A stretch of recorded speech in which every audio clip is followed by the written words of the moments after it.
So hello students, I am Sumit Chetija, your physics faculty from Motion Foundation Division और आज हम आ गए हैं third lecture of chapter electricity. तो electricity के पास्ट 2 लेक्चर्स के अंदर आप देख चुके हैं कि इलेक्ट्रोस्टैटिक जब चार्जेस रेस्ट पे थे और इलेक्ट्रोडायनामिक्स जब चार्जेस हमारे फ्लो हो रहे थे एक करंट में थे, जिसे हमने इलेक्ट्रिक करंट इलेक्ट्रिक फ्लो भी बताया था। जैसे कि मैंने आपको बताया था जब चार्जेस फ्लो होते हैं तो इलेक्ट्रिक करंट वहां जनरेट होता है और इलेक्ट्रिक करंट को हमने एम्पियर में नापा था और एम्पियर जो उसका था यूनिट था, नापने का जो इंस्ट्रूमेंट था वो एमीटर था, एम्पियर प्लस मीटर। वोल्टेज को नापने के लिए हमने वोल्टमीटर को देखा था, वोल्टमीटर को यूज किया था और यहाँ पे गैल्वेनोमीटर भी हमने यूज किया था जो कि हमें बताता है कि करंट प्रेजेंट है या नहीं। लाइकली हम यहाँ पे आज थर्ड लेक्चर के अंदर आने वाले हैं जो सबसे इंपॉर्टेंट टॉपिक है बच्चों हमारा, जिसका नाम है ओम्स लॉ। ओम्स लॉ क्या कहता है क्या नहीं कहता वो धीरे धीरे करके हम सीखेंगे। कुछ उसके इंस्ट्रूमेंट्स हैं जो उसके अंदर यूटिलाइज होने वाले हैं, तो पहले हम उसको जान लेते हैं। एक ड्राई सेल मतलब एक पोटेंशियल की जरूरत है जहां से हमें करंट सप्लाई होगा। एक की जहां पे हम ऑन एंड ऑफ करेंगे। रियोस्टैट, इसके बारे में आप जानते हो, ये वेरिएबल रेजिस्टेंस है। रेजिस्टेंस एक ऐसी चीज है जो फ्लो ऑफ करंट को रोकती है, अपोजिशन करती है करंट का। साथ में इसके साथ हम वायर्स यूज कर रहे हैं इनको कनेक्ट करने के लिए। मैंने आपको बताया था 2 तरह के कनेक्शंस होते हैं, पैरेलल एंड सीरीज। अभी मेनली हम सीरीज में कनेक्शन करते हैं एमीटर को, और वोल्टमीटर अगर दिमाग में हो तो हम उस चीज को कनेक्ट करते हैं पैरेलल के अंदर। तो ये चीज होती है पैरेलल में कनेक्ट, ये देखो पैरेलल में कनेक्ट हो रही है, और ये चीज आती है सीरीज में कनेक्ट। इसको कॉन्टिन्यूसली अगर मैं कनेक्ट कर दूं, यहाँ पे वेरिएबल चेंजेस क्या हो रहे हैं, रियोस्टेट से रेजिस्टेंस ही तो चेंज होगा बच्चों, रेजिस्टेंस ही तो चेंज होगा। रेजिस्टेंस चेंज कर रहे हैं, अगर रेजिस्टेंस चेंज कर रहे हैं तो करंट के ऊपर भी कुछ डिफरेंस आना चाहिए, क्योंकि रेजिस्टेंस एक इकलौती ऐसी चीज है जो करंट के फ्लो को रोक रही है। अब ओम्स लॉ क्या कहता है, उससे पहले एक छोटी सी एक्टिविटी करके मैं आपको बताना चाहता हूं कि पोटेंशियल जो हम पढ़ चुके हैं, पोटेंशियल डिफरेंस या वोल्टेज या वोल्ट जो हम पढ़ चुके हैं, तो 1 वोल्ट क्या होता है, 1 joule of work done on 1 coulomb charge. अगर मैं कहूं यहां पे इसी सर्किट के अंदर जो ड्राई सेल का पोटेंशियल है इट इज 18 वोल्ट, यहां पे ये 18 वोल्ट है। अगर 18 वोल्ट है और 18 वोल्ट का मतलब क्या है, यहाँ पे 18 वोल्ट का मतलब है बच्चों यहाँ पे कि 18 जूल्स ऑफ वर्क डन कर रहा हूं मैं एक कूलम ऑफ चार्ज या एक इलेक्ट्रॉन को, एक कूलम ऑफ चार्ज को मूव करने के लिए। तो जब 18 जूल्स ऑफ वर्क डन हो रहा है, हमारा एक कूलम को चार्ज को शिफ्ट करने में किक कर रहा हूं, एक तरीके से मैं उसको धक्का दे रहा हूं कि भाई भाग यहां से। अगर मैं 18 एक और 18 वोल्ट यहां से ऐड ऑन कर दूं, ये टोटल हो जाएगा 36 वोल्ट। अगर मैं इसको डबल कर दूं तो इसका मतलब क्या है, 36 वोल्ट हो गया, जिसका मतलब है 36 जूल्स ऑफ वर्क डन कर रहा हूं एक कूलम को शिफ्ट करने में। मतलब एक चार्ज को शिफ्ट करने में जहां मुझे 18 जूल का वर्क लग रहा था, वहीं पे एक चार्ज को शिफ्ट करने में मेरा 36 जूल का वर्क लग रहा है। तो वोल्टेज बढ़ रहा है, मैं काम बढ़ा रहा हूं और इसी चार्ज को तो धक्का दे रहा हूं, इसी चार्ज को धक्का दे रहा हूं। अगर मैं चार्ज को 18 वोल्ट से धक्का देता और दूसरे केस में 36 वोल्ट से धक्का देता, तो क्या लगता है किस केस में चार्ज जल्दी भागेगा? ऑब्वियस सी बात है सेकंड केस जो है इसी के अंदर मेरा चार्ज जल्दी भागेगा, क्योंकि वहां पे ज्यादा वर्क डन हो रहा है, ज्यादा एनर्जी उसको प्रोवाइड हो रही है, तो वो जल्दी जल्दी भागना कोशिश करेगा।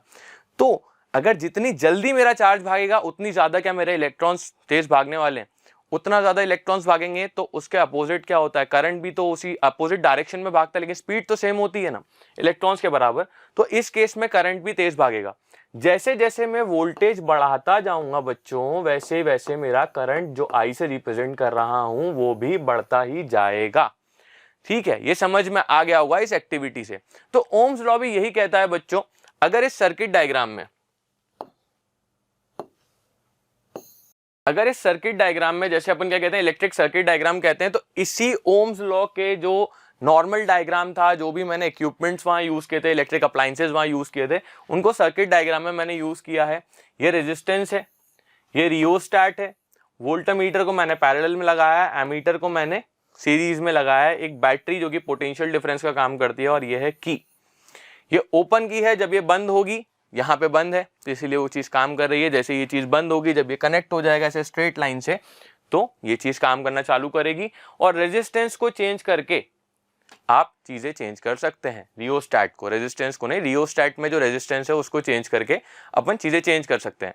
पर ओम्स लॉ लॉजिकली मेरा ये कहता है कि वोल्टेज जैसे जैसे बढ़ता है वैसे वैसे ही मेरा करंट भी बढ़ता जाता है। अगर वोल्टेज 2 टाइम्स कर दूं तो हमारा करंट भी 2 टाइम्स हो जाएगा, ठीक है। According to the Ohm's law the electric current flowing through a conductor is directly proportional to the potential difference. अगर यहाँ पे कोई भी इलेक्ट्रिक करंट फ्लो हो रहा है किसी भी कंडक्टर के थ्रू तो वो डायरेक्टली प्रोपोर्शनल हो जाएगा बच्चों पोटेंशियल डिफरेंस के। मतलब करंट जो है वो डायरेक्टली प्रोपोर्शनल होगा पोटेंशियल डिफरेंस के, V के, applied across its ends providing the physical conditions such as temperature remains unchanged। यहाँ पे टेम्परेचर को हमने वही का वही रखा है, रूम टेम्परेचर एक तरीके से। तो इसके हिसाब से if V is the potential difference, potential difference को हमने V से डिनोट करा है, applied across the ends of conductor through which I flows, I means यहाँ पे ये है इलेक्ट्रिक करंट।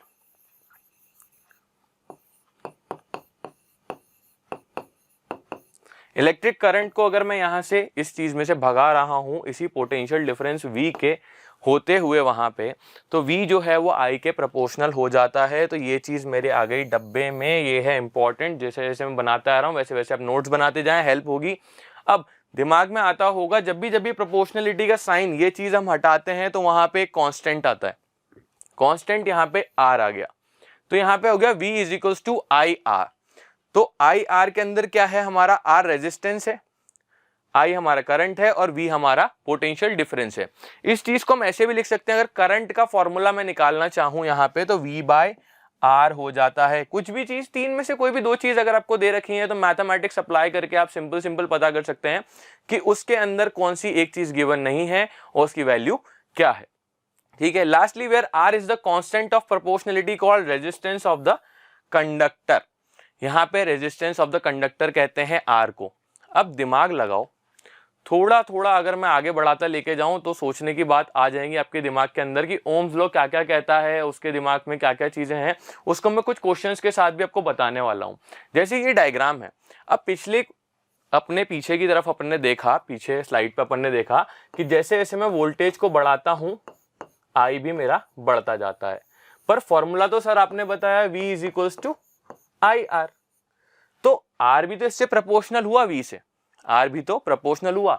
तो R के बढ़ने से भी मेरे V के बढ़ने पे फर्क आना चाहिए, V भी बढ़ना चाहिए या कुछ और चीज होनी चाहिए। लेकिन यहां पे R मेरा कांस्टेंट था, R मेरा कांस्टेंट है, ठीक है।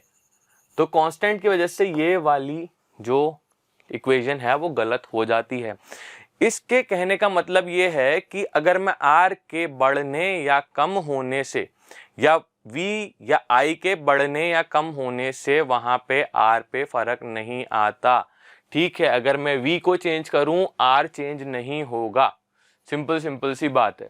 जैसे कि यहाँ पे मैं आपको बताना चाह रहा हूं इस डायग्राम के हिसाब से कि यहाँ पे 10 मिली एम्पियर का अपना करंट है, 1.5 वोल्ट का अपना वोल्टेज है, 300 ओम्स का हमारा रेजिस्टेंस है। अरे हाँ, ये बताने तो अपन भूल ही गए कि SI यूनिट जो ओम होती है, SI यूनिट ऑफ जो ओम्स लॉ होती है वो ओम ही होती है और इसका सिंबल होता है ये SI यूनिट होती है ओम रेजिस्टेंस की, और इसे कहते हैं, इस चीज से डिफाइन करते हैं, ओम के हिसाब से दिखाते हैं। रेजिस्टेंस पीछे ही पढ़ाया था पिछले लेक्चर्स में, तो उसमें आपको पता होगा कि ओम क्या चीज होती है, रेजिस्टेंस का यूनिट होता है। तो लॉजिकली उसको इस चीज से डिफाइन करते हैं बच्चों। तो यहाँ पे ये चीज समझ में आ गई। अगर मैं थोड़ा सा इसको चेंज करने की कोशिश करूं, पीछे की तरफ जो डायग्राम आता है वो कहता है कि अगर मेरा जो करंट है वो तो रहा सिमिलर, ठीक है, करंट तो रहा वही का वही, अगर वोल्टेज हो गया डबल, वोल्टेज यहाँ पे 1.5 था, इस केस में 1.5 वोल्ट था और इस केस में 3.0 वोल्ट हो गया, तो क्या रेजिस्टेंस पे फर्क आना चाहिए? क्योंकि इसके हिसाब से तो आप कह रहे थे सही आना चाहिए, पर मैंने उसे कहा गलत। क्यों? क्योंकि यहाँ पे देखो 300 एंड 300 रेजिस्टेंस पे कोई फर्क नहीं आता, तो वोल्टेज के चेंज होने से यहाँ पे हमारे रेजिस्टेंस पे फर्क नहीं आता। तो सिमिलरली अगर मैं कहूँ कि करंट को मैं चेंज कर दूं, तो करंट को चेंज करके देखते हैं। यहाँ पे वैल्यूज देख लो, 30 मिली एम्पियर हमारे करंट की वैल्यू है, 3 वोल्ट हमारे वोल्टेज की वैल्यू है, 100 ओम्स हमारे रेजिस्टेंस की वैल्यू है, ठीक है। यहाँ पे देखो मैंने इसको हाफ कर दिया, करंट को हाफ कर दिया 30, ठीक है। 30 से, यहाँ पे 30 था मेरा करंट, 30 एम्पियर था मेरा करंट, एंड देन इस केस के अंदर मेरा जो करंट है वो आ जाएगा 15 एम्पियर। तो जब मैंने करंट को आधा किया तो रेजिस्टेंस भी देखो बढ़ गया, रेजिस्टेंस डबल हो गया। तो इससे ये पता चला कि जब मेरी करंट की वैल्यू बढ़ रही है तो रेजिस्टेंस की वैल्यू घट रही है, या करंट की वैल्यू घट रही है तो रेजिस्टेंस की वैल्यू बढ़ रही है। तो यहाँ पे लॉजिकली ये इनवर्सली प्रोपोर्शनल होगा क्या, I is inversely proportional to resistance R, क्योंकि रेजिस्टेंस का काम है करंट को रोकना। अगर वो करंट को रोक रहा है तो इस वजह से ही तो करंट की वैल्यू रुकेगी और रेजिस्टेंस बड़ा होना चाहिए करंट को रोकने के लिए। मैथमेटिकली ये चीजें देखो कांस्टेंट है, कांस्टेंट को वैसे ही चेंज नहीं कर सकते। मैथमेटिकली अगर अपन इस चीज को देखें तो V और I किसी भी इक्वेशन में जो वेरिएबल चीजें हैं उनको अगर आप चेंज करेंगे तो उसके हिसाब से क्या होता है, किसी भी कांस्टेंट की वैल्यू नहीं बदलती है। और साइंस के हिसाब से अगर अपन देखें तो साइंस में क्या है, मैंने आपको बताया था अगर V की वैल्यू डबल हो रही है, अगर मैं V की वैल्यू 2V कर देता हूं तो वोल्टेज के हिसाब से हमारा करंट भी बढ़ रहा था, 2I बढ़ रहा था, इसके वजह से ये हो गया। और अगर मैं रेजिस्टेंस की वैल्यू निकालूं तो ये V अपॉन I होगा, आई आर होता है ना, V is equals to I R होता है, तो आई नीचे लेके आ गया मैं यहाँ पे। तो अगर ये 2 टाइम्स ऑफ वोल्टेज हो गया, सिमिलरली 2 टाइम्स ऑफ करंट हो गया, 2 से 2 कैंसिल हो गया, अगेन आप उसी इक्वेशन पे आ गए, R is equals to V upon I. तो रेजिस्टेंस पे फर्क नहीं पड़ता, किसी भी कांस्टेंट पे तब तक फर्क नहीं पड़ेगा जब तक उसमें वेरिएबल्स को चेंज करके मैं उसमें चेंज नहीं ला सकता। लेकिन क्या रेजिस्टेंस चेंज नहीं होगा? पीछे तो आपने करके बताया रेजिस्टेंस चेंज हो रहा है। रेजिस्टेंस चेंज होगा अकॉर्डिंग टू अलग अलग टर्म्स जो हैं, हम उसके टर्म्स के अकॉर्डिंग उस चीज को चेंज करेंगे। तो पीछे अपन ने ये पढ़ा कि V is equals to I R, और R का फॉर्मूला जो है V अपॉन आई था। अब V अपॉन आई होने की वजह से क्या है कि हमें रेजिस्टेंस का एक ग्राफ बनाना पड़ेगा। The slope of VI curve will give you the resistance R। तो स्लोप जब बनाते हैं तो स्लोप के लिए हमें चाहिए ग्राफ, और V और I दो चीजें हैं हमारे पास। V ऊपर की तरफ ले रहे हैं y एक्सिस पे और I ले रहे हैं हम x एक्सिस पे। तो यहाँ पे जो ये आ रहा है इसका स्लोप कैसे लेते हैं, x एक्सिस के अबाउट ही तो लेते हैं, ऐसे करके ये थीटा हो जाता है, ठीक है। तो जो ये R है मेरा, जो ये R है जिसे मैं स्लोप भी कह सकता हूँ, ठीक है, slope is equals to R, तो ये क्या देगा मुझे, रेजिस्टेंस देगा। अगर मैं इसका रेसिप्रोकल कर देता हूं, रेसिप्रोकल किसका, स्लोप का रेसिप्रोकल कर देता हूं, तो यहाँ पे मैं क्या करता हूँ, वैल्यूज चेंज कर दूंगा, I यहाँ और V x एक्सिस पे आ जाएगा, I हमारा आ जाएगा y एक्सिस पे और V आ जाएगा हमारा x एक्सिस पे। यहाँ पे जो स्लोप बनेगा वो अकॉर्डिंगली I के साथ ही बनेगा और रेजिस्टेंस ही इसका स्लोप आएगा। क्योंकि अगर मैं इसको उल्टा कर देता हूं, R is equals to V by I था, है ना, V बाय आई था। अगर मैं आई वी करता हूं तो यहाँ पे 1 by R is equals to I by V आ जाएगा। लेकिन मैं कह रहा हूं रेसिप्रोकल ऑफ द स्लोप, अगर मैं इसका रेसिप्रोकल करूं तो मेरे को क्या बच्चों, आर ही देखने को मिलेगा। Will give you the resistance, ये रेजिस्टेंस ही प्रोवाइड करेगा। अब इसके ऊपर कुछ एग्जांपल्स हैं, उन्हें भी पढ़ लेते हैं, साथ ही साथ पढ़ने में कोई बुराई नहीं है। अगर मैं ये कुछ एग्जांपल आपके सामने लाया हूं, कुछ एग्जांपल्स हैं आपके सामने, जैसे एक ही ग्राफ पे मैंने अलग अलग स्लोप्स बनाए हैं।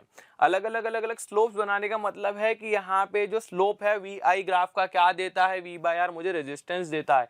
तो अकॉर्डिंगली स्लोप जो होगा सबसे ज्यादा होगा 4 का, उसके बाद होगा 3 का, फिर होगा 2 का, एंड देन लास्टली सबसे छोटा स्लोप होगा 1 का। तो इसके कहने का मतलब क्या, रेजिस्टेंस किसका सबसे ज्यादा होगा बच्चों, ये देखो रेजिस्टेंस होगा 4 का सबसे ज्यादा, 3 का उससे कम, 2 का उससे कम और 1 का उससे कम। तो जैसे जैसे स्लोप घटता जा रहा है मेरा रेजिस्टेंस भी घटता जा रहा है। अगर मैं इसके इनवर्स का, जो कि मैंने बताया था इनवर्स I अपॉन V का, मैं अगर स्लोप बना दूं तो 1 2 3 4 अकॉर्डिंगली वापस से स्लोप बनाया जाएगा। लेकिन स्लोप बनाया किससे जाएगा, x एक्सिस से ही बनाया जाता है लॉजिकली। तो स्लोप तो ये है, स्लोप तो यही बन रहा है। लेकिन जो एंगल लिया जाता है इनवर्स के अंदर वो I से ही लिया जाता है, बताया था मैंने। तो स्लोप तो 4 3 2 1 इसी तरीके से आएगा। स्लोप 4 सबसे बड़ा है, स्लोप 3 उससे छोटा है, 2 उससे छोटा, स्लोप 1 सबसे छोटा है। लेकिन जब मैंने यहाँ पे एंगल जो नापा था वो आई से नापा था, तो सबसे छोटा एंगल जो बनेगा वो 4 के साथ बनेगा। देखो थोड़ा सा हाईलाइट करके दिखाता हूँ। उससे ज़्यादा जो एंगल बनेगा वो 3 पे बनेगा, उससे ज़्यादा जो एंगल बनेगा वो 2 पे बनेगा, और सबसे बड़ा जो एंगल आपको बनेगा वो यहाँ पे बनता हुआ दिखेगा। तो रेजिस्टेंस सबसे कम किसका हुआ बच्चों? 4 का। उससे कम किसका हुआ? 3 का। उससे कम हुआ 2 का, एंड देन सबसे कम हुआ 1 का।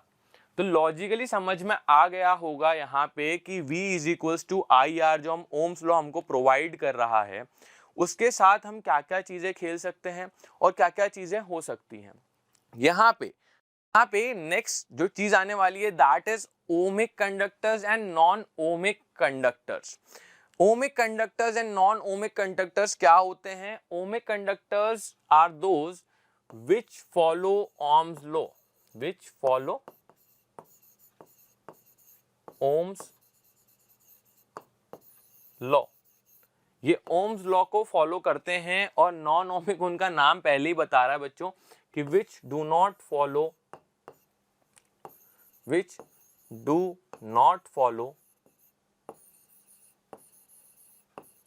Ohm's law.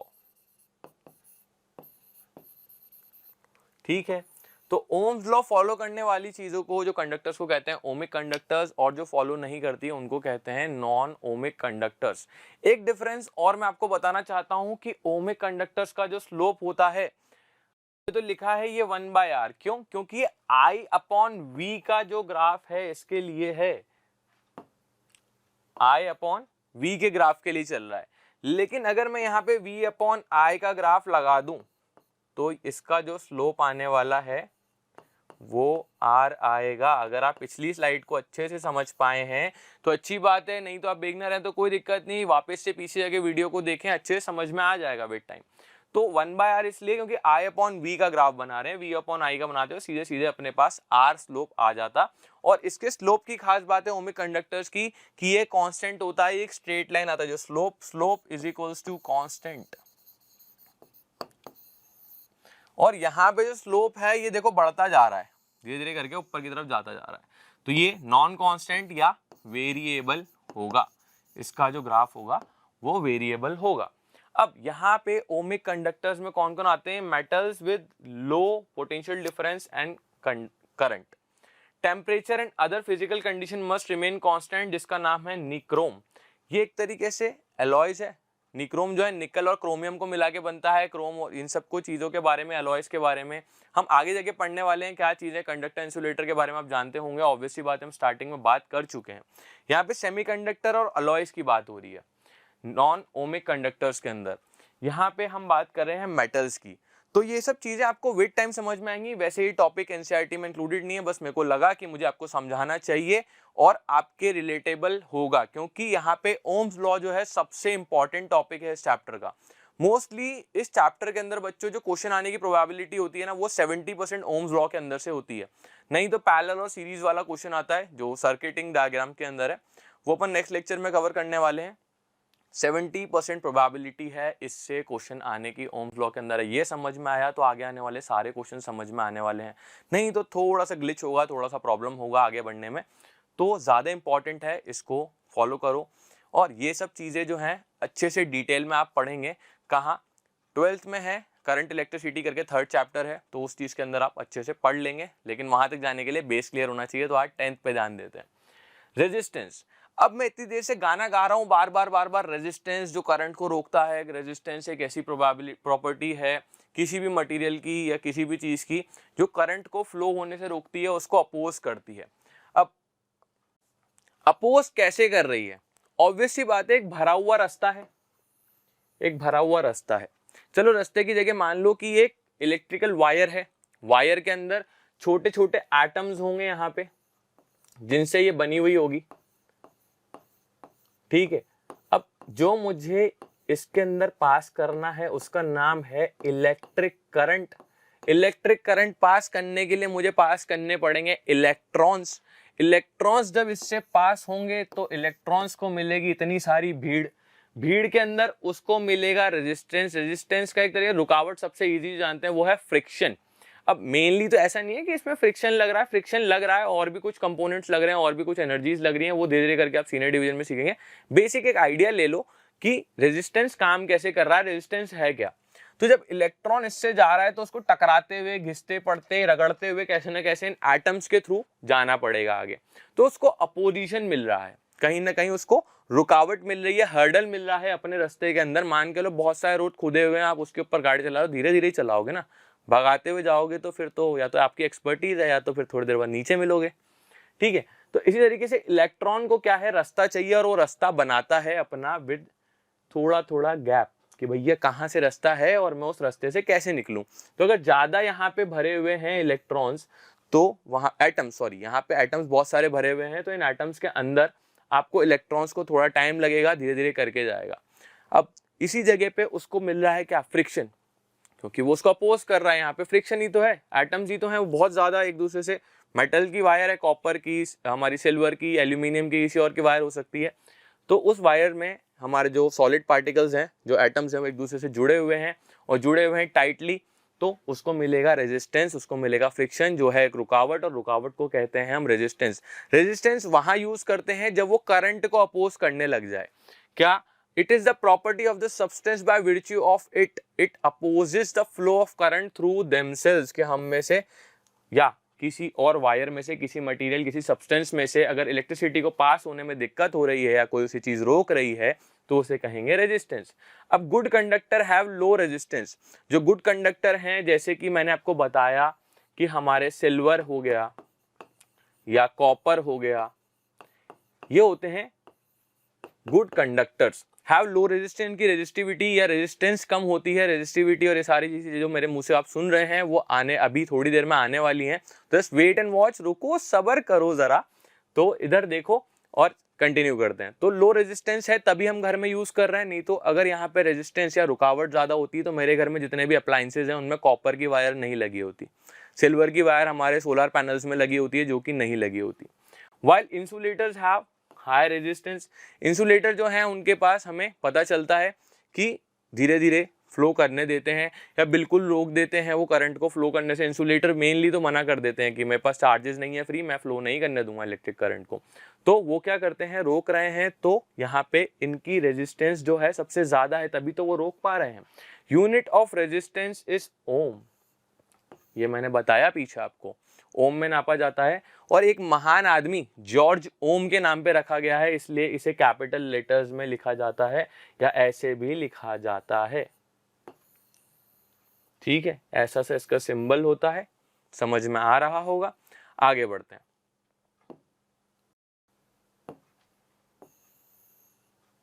अब एक ओम क्या होता है, जैसे कि मैंने बताया था 1 वोल्ट क्या होता है, 1 joule of work done on 1 coulomb of charge, वैसे ही एक ओम होता है जब 1 वोल्ट काम, 1 वोल्टेज अपना चल रहा है, 1 वोल्ट लग रहा है 1 एम्पियर ऑफ करंट को मूव करने में या रोकने में। एक वोल्टेज चाहिए, 1 वोल्ट ऑफ पोटेंशियल डिफरेंस चाहिए ताकि मैं 1 एम्पियर ऑफ करंट को मूव कर पाऊं, तब यहाँ पे 1 ओम रेजिस्टेंस है जो उसे रोक लेगा। इसका कहने का मतलब है, अगर मैं यहाँ पे लिख दूं तो 100 ओम है, तो मुझे 100 वोल्ट का यूज करना पड़ेगा, 100 वोल्ट ऑफ पोटेंशियल डिफरेंस का यूज करना पड़ेगा, इलेक्ट्रिक पोटेंशियल का यूज करना पड़ेगा 1 एम्पियर के करंट को मूव करने के लिए। तो लॉजिकली एक ऐसी चीज है कि एक रास्ता है जिसके अंदर बहुत सारी हर्डल्स हैं, उसे रोका जा रहा है। उन हर्डल्स को हम यहाँ पे इलेक्ट्रिसिटी से अगर कंपेयर करें, इलेक्ट्रिसिटी को अगर हर्डल मिलता है तो उसे कहते हैं रेजिस्टेंस। और रेजिस्टेंस एक ऐसी चीज होती है, देखो ऋतिक रोशन वाला स्टेप, और ये कर रहा है वोल्टेज के अंदर से जो इलेक्ट्रॉन्स मूव कर रहे हैं from higher potential to lower potential, जो कि हमारे करंट को भी मूव करने में कह रहे हैं, तो ये इलेक्ट्रॉन्स को ही मूव करने से मना कर देता है, या चार्जेस को या करंट को मूव करने से मना कर देता है। सिमिलरली समझ में आ गया होगा। इसके ऊपर अपन 1-2 क्वेश्चंस करने की कोशिश करते हैं और फटाफट करते हैं, क्योंकि ये चैप्टर होता जा रहा है लंबा और अपन नहीं चाहते, क्योंकि बोर्ड्स आ रहे हैं पास, रिवीजन का भी तो टाइम चाहिए। तो फटाफट इसका सॉल्यूशन बनाने की कोशिश करते हैं। पहले क्वेश्चन पढ़ लेते हैं क्या कहता है। क्वेश्चन कहता है, how much current will an electric bulb draw from 220 volt source if the resistance of the bulb filament is 1200। तो यहाँ पे एक केस तो ये हो गया, how much current will an electric heater coil draw from 220 volt source if the resistance of the heater is इतना। तो यहाँ पे हमें पता चल गया, दो केस हैं, एक केस है 1 जिसके अंदर मुझे बताया गया है कि अपना electric bulb how much current के बारे में बात करी गई है, तो हाउ मच मतलब यही पता करना है, वोल्टेज मतलब V1 दे दिया है 220 वोल्ट हमारा, और रेजिस्टेंस ऑफ 1 ये दे रखा है 1200 ओम्स। तो क्या लगेगा, सिंपल बात है, V is equals to I R, Ohm's law मैंने बताया था, ये सबसे इंपॉर्टेंट है और इसी से सॉल्यूशन बनने वाले हैं बच्चों। तो अपने को V और R पता है, ये हो जाएगा 220 अपॉन में आ जाएगा 1200, तो यहाँ पे आपका आ जाएगा I और यहाँ 1 और 1 लगा देते हैं क्योंकि अपना सॉल्यूशन अपने को फर्स्ट केस में चाहिए, सेकंड केस दूसरा है। तो इसका जो आंसर आएगा वो देखो 10 से 10 डैश ऑफ एम्पियर्स आ जाएगा, समथिंग ऑफ एम्पियर्स, जिसके अंदर बेसिक मैथमेटिक्स लग रही है, सोचने की बात नहीं है।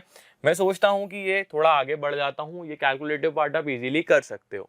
नेक्स्ट केस 2 की बात आती है बच्चों। यहाँ पे केस 2 में मुझे ये बोलता है हाउ मच करंट, वापस अगेन I2, मुझे इस केस में भी I फाइंड करना है।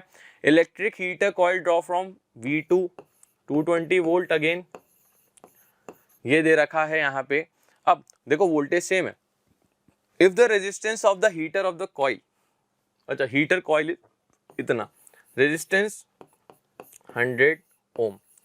मैं अगर ओरली ये पूछूं कि रेजिस्टेंस के कम होने से करंट पे क्या इफेक्ट पड़ेगा, मैंने पीछे बताया था कि रेजिस्टेंस अगर कम है तो करंट बढ़ जाएगा। यहाँ देखो ये 1200 है और यहाँ पे सिर्फ 100 है, तो अगर ये कम हो रहा है तो ऑब्वियसली करंट बढ़ने वाला है। इसको MCQ फॉर्म में भी दिया जा सकता है, जो कि अपने पेपर में आजकल एक नॉर्मल फॉर्मेट हो गया है।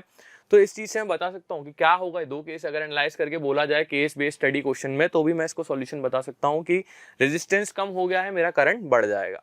वापस से V2 is equals to I2 upon into R2, इसको क्लियरली लिख लेते हैं।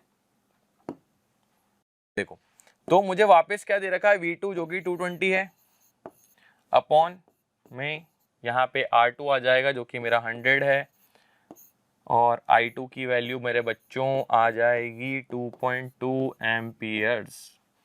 अब तो ये सोच रहे हो कि हार्ड वाला जो था वो तो हमारे माथे छोड़ दिया और ये वाला हमें करके दे दिया।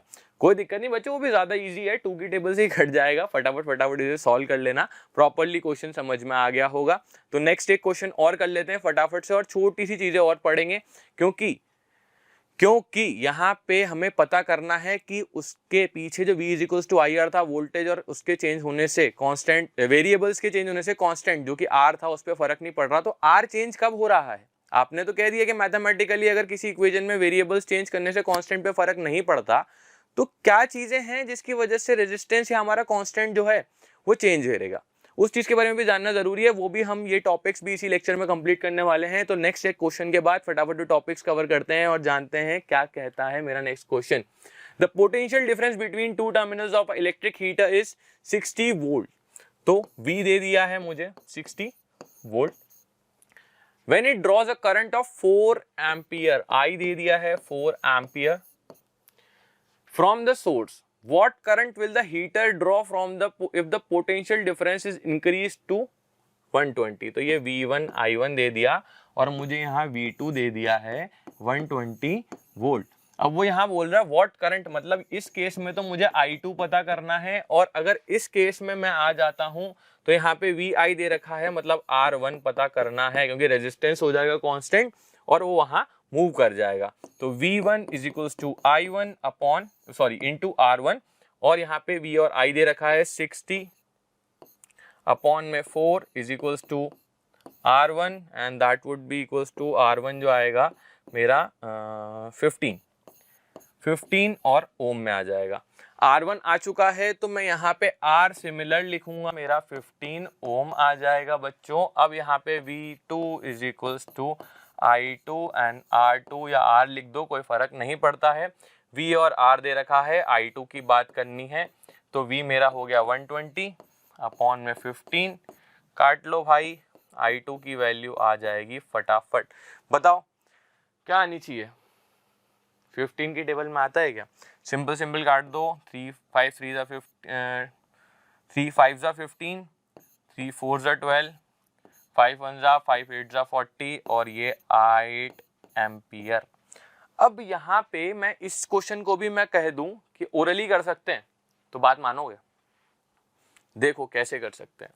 मैंने बताया था कि वोल्टेज के इंक्रीज होने से करंट भी इंक्रीज होता है। अगर मैं 2 टाइम्स ऑफ वोल्टेज इंक्रीज कर दूं तो ये भी 2 टाइम्स इंक्रीज हो जाएगा। 2 टाइम्स ऑफ वोल्टेज इंक्रीज होगा तो 2 टाइम्स ऑफ करंट भी इंक्रीज हो जाएगा। तो वोल्टेज 2 टाइम्स हुआ क्या? 60 और यहाँ 120। अगर वोल्टेज 2 टाइम्स हो गया तो that means is equals to 2 times current हो जाएगा। यहाँ पे मेरा 4 एम्पियर था तो ओरली आंसर आ सकता था एमसीक्यू के अंदर कि 8 एम्पियर आंसर आएगा। ठीक है, समझ में आया? ओके, नेक्स्ट टॉपिक पे मूव करते हैं। नेक्स्ट टॉपिक क्या कहता है? Some important terms related to resistance. Resistance में हमने चीजें पहले देख रखी हैं, डायग्राम्स मैंने आपको सिंबल्स में समझाया था कि रेजिस्टर क्या होता है। ऐसा होता है छोटा छोटा, ऐसा करके अपन ने ऐसे बॉल और ऐसा पढ़ा था, ऐसी सी चीज होती है। A component in an electric circuit which offers resistance to the flow of electron constituting electric current. These are used to make those electrical devices which have high resistance is required. जहाँ ये वहाँ use होते हैं जहाँ high resistance को use करना पड़ता है। मेनली हमारे हर इलेक्ट्रिक कंपोनेंट के प्लेट्स के अंदर यूटिलाइज होता है। इस तरीके से हम इलेक्ट्रिक सर्किट में दिखाते हैं। मेनली डायग्राम ऐसा होता है। तो पिछले लेक्चर में जाओ, थोड़ी सी अच्छी ड्राइंग आपको मिल जाएगी वहाँ पे। रियोस्टैट जो है वो अगला टॉपिक है। ये एक वेरिएबल रेजिस्टेंस होता है which is use to control the flow of electric current by manually increasing और डिक्रीजिंग द रेजिस्टेंस। इसके अंदर आप मैनुअली चेंज कर सकते हो। यहाँ पे आपका फिक्स होता है रेजिस्टेंस, यहाँ पे वेरिएबल होता है रेजिस्टेंस, आप इसको चेंज कर सकते हो। और ये हमारे कहाँ काम आएगा? करंट को फ्लो को रोकने में, इलेक्ट्रिक करंट के फ्लो को रोकने में। तो इलेक्ट्रिक करंट के फ्लो को हम रोकना चाहते हैं तो कैसे रोकने वाले हैं? रेजिस्टेंस को यूज करके। रेजिस्टेंस में भी हमने 2 कंपोनेंट्स पढ़े, रेजिस्टर और रियोस्टेट। आगे आने वाले जो पैरेलल सीरीज जो मैं आपको कंपोनेंट्स बताने वाला हूँ, हमारे सर्किट्स बताने वाला हूँ, उन चीज़ों के अंदर क्या होने वाला है बच्चों? वहाँ पे रेजिस्टेंस या रियोस्टैट का ही यूज़ करने वाले हैं। वोल्टमीटर, अमीटर, ये सारी चीज़ें भी यूटिलाइज होने वाली हैं। पर अभी जिस टॉपिक पे हैं उसे कवर कर लेते हैं। नेक्स्ट लेक्चर के साथ अपन पैरेलल और सीरीज सर्किट डायग्राम्स भी अपन सीखेंगे और उनको कैसे सॉल्व करते हैं वो भी सीखेंगे। अब रेजिस्टेंस जो फैक्टर हैं जिनके ऊपर डिपेंड करता है, जैसे मैंने बताया था कि वो कहाँ कहाँ डिपेंड नहीं करता, वोल्टेज पे डिपेंड नहीं करता। जो हमारे वेरिएबल्स हैं उनको चेंज करके हम अपने कांस्टेंट जो कि रेजिस्टेंस था वहाँ पे उस चीज़ को इफेक्ट नहीं कर सकते। वी के और आई के बढ़ने से घटने से वहाँ पे उस पर फर्क नहीं पड़ेगा, मेनली उस इक्वेशन में, लेकिन फर्क तो पड़ता है। किन चीज़ों का पड़ता है? मेनली है, फर्स्ट है लेंथ ऑफ द मटेरियल। अगर मैं लंबाई बढ़ा दूं, लेंथ बढ़ा दूं, जैसे वही वायर जिसके अंदर मेरा पहले एक छोटी सी वायर ले लेते हैं जिसकी लेंथ L है, और यहाँ पे अपन एक लंबी वायर ले लेते हैं जिसकी लेंथ 2L है। लंबाई डबल हो गई तो उस रास्ते पे, चलो ये फ्लोर मान लेते हैं, रास्ते का एग्जांपल बहुत हो गया, ये फ्लोर मान लेते हैं। मेरे को एक बॉल किक करनी है। अब बॉल जब मैं किक करूंगा तो ये 5 मीटर का अगर लंबाई है और ये 10 मीटर की लंबाई 2 टाइम्स है, तो अगर मैं बॉल किक करूंगा तो यहाँ पे मेरे को मिल रही है 10 न्यूटन का फोर्स और यहाँ मिल रहा है 5 न्यूटन का फोर्स जब बॉल जा रही है। तो सबसे बड़ी बात है कि कहाँ पे आपको ज़्यादा स्पीड में बॉल निकलते हुए दिखेगी? छोटे लेंथ में, क्योंकि वहाँ लेंथ छोटी है और जल्दी निकल जाएगी उस जगह से। और ज़्यादा लंबी लेंथ होगी, ज़्यादा लंबा डिस्टेंस होगा तो उसको धीरे धीरे स्लोली कवर करने वाली है। ऐसे ही इलेक्ट्रॉन्स के साथ होता है, क्योंकि वो रेजिस्टेंस तो वहाँ पे मैटर कर रहा है, क्योंकि उस मटेरियल का, उस सब्सटेंस का, उस वायर का या किसी भी सब्सटेंस से जिससे अपने वायर बनाई है, तो उसका भी कुछ पर्सनल रेजिस्टेंस वहाँ प्रेजेंट होता है। जैसे जैसे लंबाई बढ़ती जाती है वहाँ पे हम उसका रेजिस्टेंस बढ़ता जाता है। पहले क्या होता था? पहले के ज़माने में रेजिस्टर्स या रियोस्टैट नहीं होते थे, तो वो क्या करते थे? लेंथ ऑफ वायर बढ़ा देते थे। एक पेंसिल पे वायर की लंबाई बढ़ा देते, जिसकी वजह से रेजिस्टेंस बढ़ जाता था, लेकिन उसकी वजह से कॉस्ट ऑफ द प्रोडक्ट भी बढ़ जाती थी। अब इस कॉस्ट ऑफ द प्रोडक्ट को कम करने के लिए हमने रेजिस्टर इन्वेंट करे, रियोस्टैट इन्वेंट करें। मेनली रजिस्टर्स जो हैं वो यूटिलाइज होते हैं क्योंकि छोटे कंपोनेंट्स होते हैं, इजीली अवेलेबल होते हैं। ठीक है, लेंथ ऑफ द मटेरियल क्या है? Resistance R is linearly proportional to the length of the conductor. Linearly मतलब डायरेक्टली। ठीक है, so the resistance increase with increase in the length of the conductor and decrease with the decrease in the length. अगर मैं यहाँ पे ये छोटा सा ए पॉइंट ले लूँ और इसका छोटा सा ये है रेजिस्टेंस, और अगर मैं एक बड़ा बी वायर ले लूँ, मेनली जो होता है हमारा वायर वो सिलेंड्रिकल शेप में ही होता है, तो यहाँ पे हम ले लेंगे बड़ा वायर, तो इसका तो होगा स्मॉल आर और इसका हो जाएगा कैपिटल, मतलब है तो दोनों कैपिटल ही, लेकिन इसका रेजिस्टेंस ज़्यादा होगा as compare to A, resistance of A is less than resistance of B, तो ये करंट को इजीली फ्लो करने देगा as compare to the B wire. आने वाला है जिसके ऊपर रेजिस्टेंस हमारा वेरिएबल होगा, जहाँ पे वो चेंज करेगा वो होगा area of the cross sectional of the conductor. Area जो होता है मेनली हमारी जो वायर्स हैं बच्चों, जैसे मैंने आपको बताया कि वो होती हैं हमारी क्या, सिलेंड्रिकल शेप के अंदर। जो वायर्स होती हैं हमारी बच्चों वो होती हैं सिलेंड्रिकल शेप के अंदर। अब सिलेंड्रिकल शेप में पूरा का पूरा CSA कर्व सरफेस एरिया नहीं लेना है, हमें सिर्फ वो क्रॉस सेक्शनल एरिया लेना है जिसमें से करंट आता है और जाता है, इलेक्ट्रॉन्स आते हैं और जाते हैं, तो यहाँ पे इस चीज को यूज करते हैं। तो यहाँ पे जो रेजिस्टेंस होता है वो इनवर्सली प्रोपोर्शनल होता है। क्यों? क्योंकि अगर मैं दो वायर्स ले लूं, एक ले लूं ये जिसका यहाँ पे एरिया जो है ये A है, और सिमिलरली एक डबल बड़ा वायर ले लूं जिसका एरिया यहाँ पे ऐसे करके मैं डायरेक्टली लिख रहा हूँ, एरिया नहीं है डायमीटर है, पर मैं डायरेक्टली लिख रहा हूँ 2A है। एक ऐसा रास्ता है जो बड़ा गेट वहाँ पे प्रेजेंट है, मान लो कहीं पे आग लगी किसी मॉल के अंदर, वहाँ पे एक छोटा गेट है और वहाँ एक बड़ा गेट है, तो आप बड़े गेट से ही निकलना पसंद करोगे क्योंकि जल्दी जल्दी पब्लिक बड़े गेट से ही निकल पाती है। तो इलेक्ट्रॉन्स हैं वहाँ सरप्लस में प्रेजेंट हैं, तो जल्दी जल्दी कहाँ से, बड़े गेट से निकल पाएंगे। तो यहाँ पे जैसे जैसे एरिया बढ़ता जाएगा रेजिस्टेंस कम होता जाएगा, या रेजिस्टेंस बढ़ता जाएगा तो एरिया जो है मेरा वो कम होता जाएगा। सिमिलरली अगर मैं आपको बताऊं कि यहाँ पे अगर P नाम का मेरा एक ये ऐसा सिलेंड्रिकल वायर प्रेजेंट है, तो उसका जो रेजिस्टेंस है वो छोटा है। अगर मैं यहीं पे इस चीज़ की जगह बड़ा एक वायर ले आता हूँ जिसका एरिया बड़ा है, क्रॉस सेक्शनल एरिया बड़ा है, तो वहाँ पे उसका रेजिस्टेंस बड़ा हो जाएगा। थर्डली सोचो कोई और फैक्टर भी हो सकता है कि जिसकी इसके ऊपर मेरा एरिया रेजिस्टेंस जो है डिपेंड करेगा। तो थर्डली जो लास्ट फैक्टर आता है वो होता है हमारा नेचर ऑफ द मटेरियल या nature of the substance. Nature of the substance कैसे? यहाँ पे हमारी लाइफ में हमारे सराउंडिंग में 2-3 तरीके के सब्सटेंसेस अवेलेबल हैं, कंडक्टर्स, इंसुलेटर्स, इनके नाम आपने सुने होंगे, ठीक है। एलॉयज के बारे में भी अपन बात करने वाले हैं। तो ये सब क्या करते हैं, अलग अलग लेवल पे रेजिस्टेंस प्रोवाइड करते हैं टू द इलेक्ट्रिक करंट। तो नेचर ऑफ द मटेरियल जो है यहाँ पे हेल्प करता है। इलेक्ट्रिक रेजिस्टिविटी इज द, ये इलेक्ट्रिकल रेजिस्टिविटी जो चीज है यहाँ पे दिमाग में रखो, रेजिस्टिविटी क्या है ना, है ना। अब उस चीज को मैं आपको बताऊंगा आगे, बस थोड़ा सा दिमाग में रखो। Is the characteristics property of the material, ये प्रॉपर्टी होती है सिर्फ मटेरियल की। It is represented by the Greek letter, ये ऐसे करके रिप्रेजेंट होती है, इसको रो कहते हैं, RHO। Resistance of the material is linearly proportional to the electrical resistivity. The unit of the resistivity is ohm metre. अभी कैसे आई, क्यों आई, मैं आपको सब समझाने वाला हूं, अभी तो बस इतना नोट डाउन करो। अगर सिल्वर दे रखा है उसका रेजिस्टेंस स्मॉल, ये हमारा R है, और वहीं पे कॉपर दे दिया जाएगा, तो वो चीज भी हमारी रेजिस्टेंस उसकी उतनी ही आने वाली है, ठीक है। अब रेजिस्टिविटी क्या होती है, हमारी टोटली डिपेंडेंट होती है बच्चों रेजिस्टेंस के ऊपर। अगर रेजिस्टेंस बढ़ता है तो रो बढ़ता है, और रेजिस्टेंस कम होता है तो मेरा रो भी कम हो जाता है। अब ये कैसे होता है, क्यों होता है, पर नेचर ऑफ द मटेरियल सबसे बड़ी बात है ये, जिसको हम अभी रेजिस्टिविटी से भी रिलेट कर रहे हैं। पर पहले टॉपिक तो मेरा यही है ना कि नेचर ऑफ द मटेरियल। तो डिफरेंट नेचर्स के मटेरियल हम जान लेते हैं, कौन से होते हैं, क्या होते हैं। सबसे पहले आएगा good conductor, a material which offers low resistance to the flow of electrons in the electric circuit, जिसका नाम है सिल्वर, कॉपर, एल्यूमिनियम। ये हमारे लाइव एग्जांपल्स हैं लाइफ में। अगला आएगा बच्चों पुअर कंडक्टर, जिनको हम थोड़ा सा चीजें कहते हैं कि थोड़ा कम कंडक्ट करते हैं। A material which offers higher resistance than conductors, conduct करता तो है रेजिस्टेंस ऑफर, लेकिन थोड़ा सा कंडक्टर से ज्यादा कर देता है, इसका नाम है mercury, lead, stainless steel.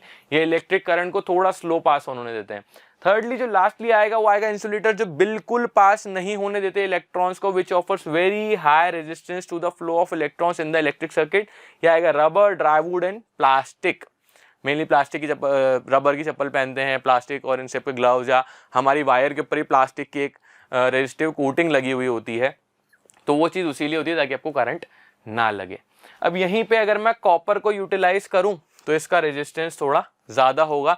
Silver महंगा भी होता है इसीलिए हमारे घर में लगा हुआ नहीं होता, नहीं तो घर में पापा को मत बोल देना पापा सिल्वर अच्छा कंडक्टर है, सिल्वर को लगा डालो, पापा बजा देंगे बिल्कुल तरीके से। बेटा घर नहीं, फिर वो छोटे से कमरे में ही रहना पड़ेगा, क्योंकि सिल्वर की कॉस्टिंग बहुत ज़्यादा है, इसलिए मेनली हम कॉपर को यूज़ करते हैं। अब वो इसकी यूनिट कैसे आई, उसका सिंबल कैसा आया, तो वो भी जान लेते हैं। ठीक है, नेक्स्ट आएगा फैक्टर्स अफेक्टिंग, जो पीछे हमने दो पढ़ी थी इक्वेशंस, जिसका नाम था हमारा फर्स्टली, जो हमारा फर्स्ट इक्वेशन कहता था, ये कहता था कि आर जो है रेजिस्टेंस जो है वो लेंथ के प्रोपोर्शनल है डायरेक्टली और एरिया के प्रोपोर्शनल है इनडायरेक्टली, और तो इन दोनों को कंबाइन करेंगे तो rho is equals to R is equals to length upon area आएगा। ये प्रोपोर्शनलिटी का सिंबल हटाया तो क्या आया, टडा, ये आएगा रो, यहाँ पे इसका नाम है आर एच ओ रो। ये होगा क्या, कांस्टेंट, क्या है ये है कांस्टेंट। अब पीछे की तरफ जो मैंने एक और गाना गा गा के स्टार्टिंग ऑफ द लेक्चर में आपको समझाया था कि ये किसी भी इक्वेशन में जो वेरिएबल्स हैं एल ए और आर की वैल्यू में कितनी ही बदल दूं, रो की वैल्यू नहीं बदलेगी। तो जो रो है यहाँ पे नेचर ऑफ मटेरियल है, मटेरियल को रिप्रेजेंट करता है, अलग अलग तरीके के मटेरियल्स को हमने पीछे 3 मटेरियल्स पढ़े हैं। ठीक है, अब यहाँ पे हमको समझ में आता क्या है कि भाई ये सब चीजें तो समझ में आई, अब ये रो भी समझ में आया। रो है क्या, ये रेजिस्टिविटी है। ये रो जो है ये रेजिस्टिविटी को, इलेक्ट्रिकल रेजिस्टिविटी को रिप्रेजेंट करता है। कोई दिक्कत की बात नहीं, रेजिस्टिविटी क्या है क्या नहीं है वो भी मैं अभी आपको समझाने वाला हूँ, बस बेसिक आइडिया ले लो। जो तीसरा चीज है जिसके ऊपर मैं रेजिस्टेंस चेंज होता है वो है नेचर ऑफ मटेरियल, और रो उसको रिप्रेजेंट कर रहा है। पीछे की 2 इक्वेशंस को मैंने सॉल्व करा, R is proportional to L and R is inversely proportional to area. हमारा लेंथ और एरिया को कंबाइन करके ये इक्वेशन आता है। ठीक है, ये थर्ड इक्वेशन, और यहाँ पे जैसे ही मैं प्रोपोर्शनलिटी का साइन हटाता हूँ यहाँ पे रो आ जाता है जो कि नेचर ऑफ मटेरियल है। where rho is a constant of proportionality and is called electrical resistivity of the material of the conductor, जैसा कि मैं आपको समझा चुका हूं। अब इलेक्ट्रिकल रेजिस्टिविटी क्या होती है उस चीज को भी जान लेते हैं। रेजिस्टिविटी क्या है, हमारे रो से रिप्रेजेंट हो रही है। It is defined as the resistance of the conductor of unit length and unit area of cross section. भैया यहाँ पे ये है रेजिस्टेंस जब यूनिट लेंथ और unit area of cross section की बात करी जा रही है, और इसका ऐसा यूनिट जो होता है वो हमारा ओम मीटर होता है। ओम मीटर कैसे आता है, पीछे चल के देखें क्यों, यहाँ पे जब मैंने इससे निकाला था, यहाँ पे मैं आपको वापस समझाता हूँ कि जब मैंने रेजिस्टेंस की इस वाले फॉर्मूले से मैं एरिया निकालना चालू करूंगा तो रो का फॉर्मूला आएगा आर ए बाय एल। ठीक है, तो R क्या है, हमारा रेजिस्टेंस जिसका ऐसा यूनिट ओम होता है, एरिया होता है मीटर स्क्वायर और लेंथ होती है मीटर। तो मीटर से ये कट गया तो ये आएगा ओम मीटर। समझ में आया कैसे आया, तो ये चीज थी, इसका डेरिवेशन इजी है, कोई बड़ी बात नहीं है। हम आगे बढ़ते हैं फटाफट इस चीज को सॉल्व करके और खत्म करते हैं। ठीक है, यहाँ पे अगला पॉइंट कहता है the resistivity of a material does not depend on the length और the thickness but depends on the nature of the substance and temperature. ये डिपेंड नहीं करता लेंथ और थिकनेस पे, जैसा कि मैंने बताया था, पूरा का पूरा बार बार बोल रहा हूं कि लेंथ और एरिया ऑफ क्रॉस सेक्शन पे डिपेंड नहीं करेगा, ये डिपेंड करेगा टोटली नेचर ऑफ सब्सटेंस या नेचर ऑफ मटेरियल और वहां पे क्या टेम्परेचर प्रेजेंट है।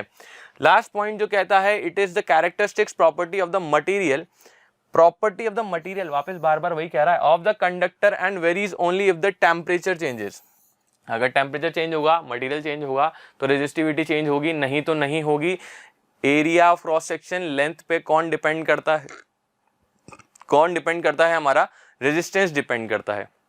एक पॉइंट और है, alloys have high resistivity than that of the constituent metals, they do not oxidize easily at high temperature, that is why they are used to make elements of devices such as electric iron heaters।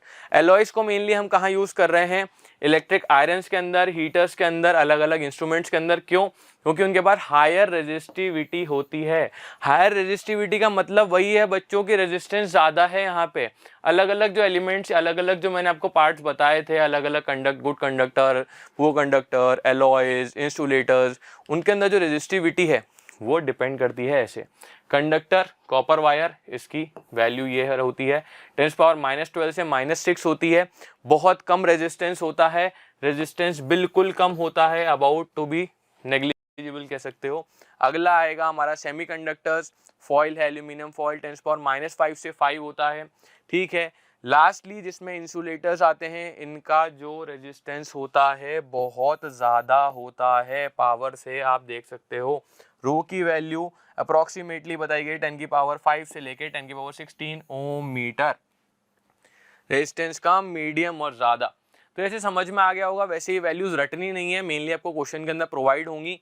और question की बात आई गई है तो अपन एक question भी करेंगे, लेकिन उससे पहले एक फैक्टर और है जिसके ऊपर हमारा रेजिस्टेंस डिपेंड करता है, वो है टेम्परेचर। टेम्परेचर से भी लीनियरली हमारा रिलेटेड होता है, जैसे जैसे टेम्परेचर बढ़ता है रेजिस्टेंस बढ़ सकता है। तो वहाँ पे it is linearly proportional to the temperature of the conductor in case of metals and alloys of metals, metals and alloys of metals के केस में। ये हमारे टॉपिक में नहीं है, ये सीनियर डिवीजन में आने वाली चीज़ है, तो इस पर ज़्यादा ध्यान नहीं देते हैं हम। बस थोड़ा सा जानने के लिए, थोड़ी जानकारी के लिए कि यहाँ पे अगर ये हमारा मेटल है जो क्रॉस सेक्शनल एरिया का आपने दे रखा है, लेंथ प्रॉपर है, पी मेटल है, टेम्परेचर नॉर्मल है, तो रेजिस्टेंस का नॉर्मल रहने वाला है। जबकि अगर मैं यहाँ पे इसका टेम्परेचर बढ़ा दूं, इसको थोड़ा सा गर्म कर दूं, तो रेजिस्टेंस उसका बढ़ जाएगा। तो एंड करते हैं इस टॉपिक को और यहाँ पे बढ़ते हैं एक क्वेश्चन के साथ। और क्वेश्चन हमें क्या कहता है फर्स्टली वो जान लेते हैं।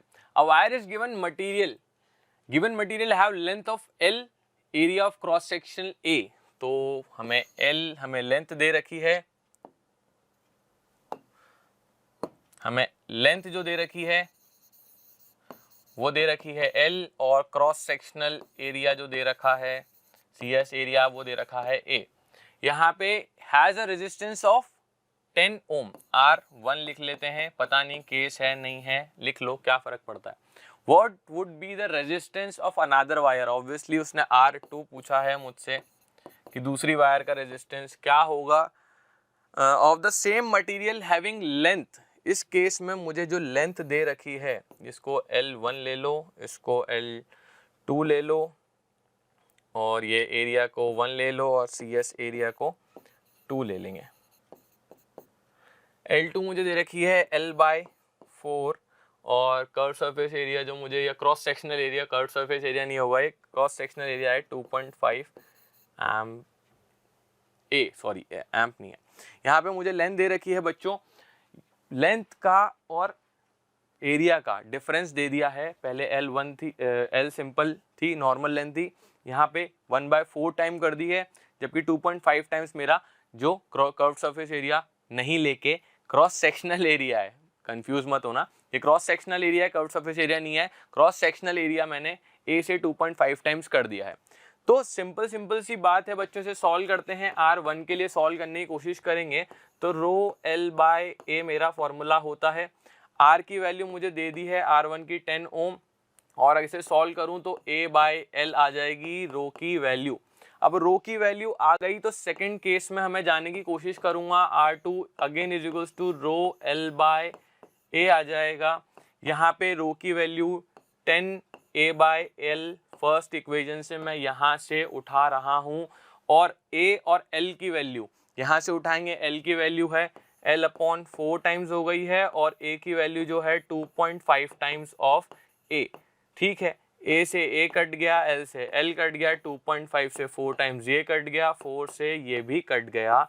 तो R2 की जो वैल्यू आने वाली है नेक्स्ट वायर की, दैट इज 1 ओम। यहाँ पे समझ में आया होगा, छोटा सा क्वेश्चन है, थोड़ा सा डिफिकल्ट लगता है इसे देखने में, पर ये इजी क्वेश्चन है। एक क्वेश्चन और कर लें, चलो फटाफट करते हैं। ये कहता है resistance of a metal wire of length L is equals to, जितना दिया जाए सारी की सारी वैल्यूज लिखते जानी चाहिए। रेजिस्टेंस दे दिया है 30 ओम, टेम्परेचर भी दिया है भाई साहब इसमें मुझे, तो ये 25 डिग्री सेल्सियस पे दे रखा है।